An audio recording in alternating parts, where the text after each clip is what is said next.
Hello, friends. This is Dave Hurwitz, executive editor at ClassicsToday.com, here with another episode of Dave's Faves. Now, I promised you when I started doing Dave's Faves that I would be talking about operas, because operas are wonderful to speak about individually and rather difficult to summarize and talk about in clumps. I mean, a clump of opera is really a tough thing. It's a tough nugget to swallow. So I'm talking about an individual one, and one of my favorite operas in the whole universe, one that I've seen often and listened to a billion times and can sing from first note to last. Want to hear it? Here's the opening. It is a curious story. I have it written in faded ink. A woman's hand, governess to two children long ago. Well, I mean, the notes may all be wrong, but the words are right. They really are. Yes, it's Britten's The Turn of the Screw. Boy, is this a masterpiece. I mean, a flaming, screaming, hysterical masterpiece. Britten wrote it, in about 4 months. Really astonishingly quickly, right after Gloriana. I think it was composed around 1953. Does it say here? No, of course it doesn't, but that's about when it was written. We can look it up if we care. 54, somewhere in there. It's a great story. It's a ghost story by Henry James. It has been fashioned into a fabulous libretto, but far more importantly than any of those things, Britten has found the ideal musical setting, because The Turn of the Screw is a theme and variations, and between each short scene there is a variation on the screw, if you want to call it that. Maybe we should call it a bolt.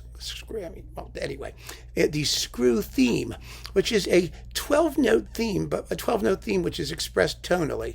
It's, bum, ba, da, da, da, da, da, ya, da, da, da, da, da, da, da, da, da, da, sort of like that. It just goes up in that sort of pattern.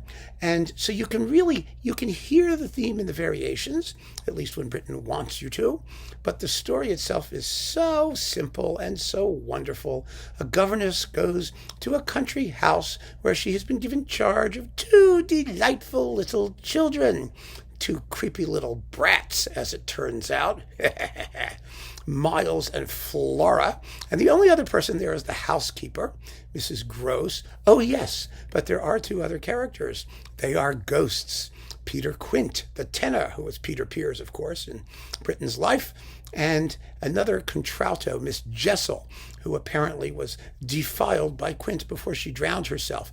And apparently they were doing all kinds of perverted, naughty things with the children, although we don't know what they were. And so the children have become thoroughly corrupted and evil, and the ghosts are coming back to grab their buddies, the two little kitties, and the governess has to stop them, but she has promised their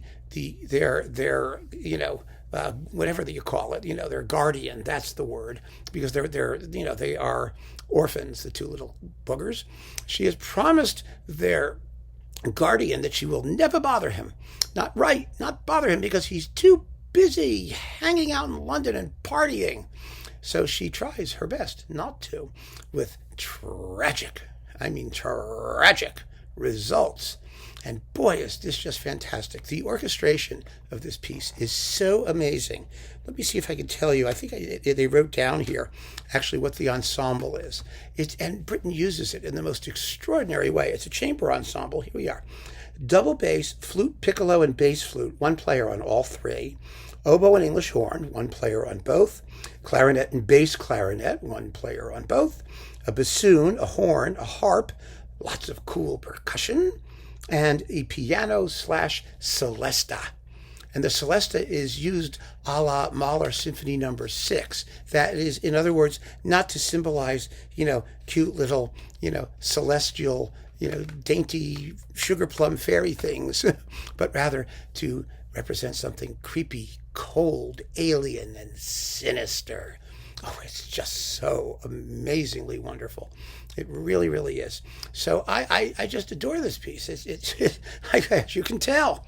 I mean, it's fascinating and endlessly inventive and beautiful to listen to. It has some wonderful, wonderful solo sections, some beautiful vocal writing. There's a fabulous scene at the beginning of Act 2 where the two ghosts have an argument, And she's like, they really get into it with each other because Miss Jessel still has the hots for Peter Quint, but he's telling her no, he wants the little boy, Miles. And there's this amazing scene when, well, let's put it this way. One of the sort of issues with this opera, and the only thing that may be a little source of confusion initially when you just get into it, is that it's very hard to tell what everyone's relationship is to the supernatural goings on. In other words, the governess can see the ghosts, but she can't hear them. The two little children can hear the ghosts, but they can't see them. We, as the audience, of course, can both hear and see them, as the ghosts can hear and see each other.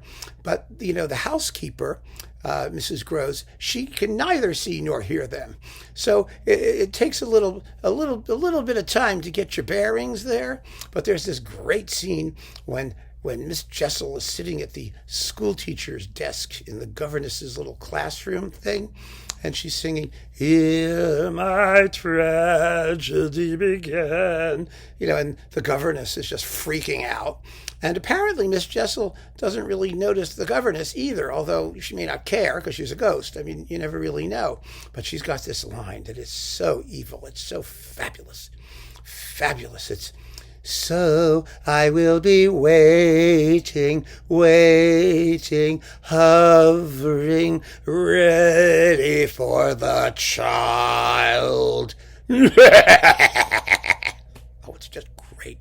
It's so evil. It's just fabulous.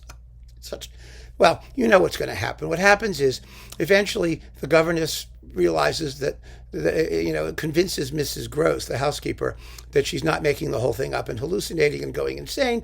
And the housekeeper takes away Flora, who apparently has this sort of, exorcist type event, hurling obscenities and craziness at night. So the housekeeper takes her away, and the governess stays behind to confront Miles, because she knows, though we don't know how she knows, that if Miles reveals the name Peter Quint, he will be free of him. So she basically backs him into a corner, and at one point he finally says, "Peter Quint, you devil!"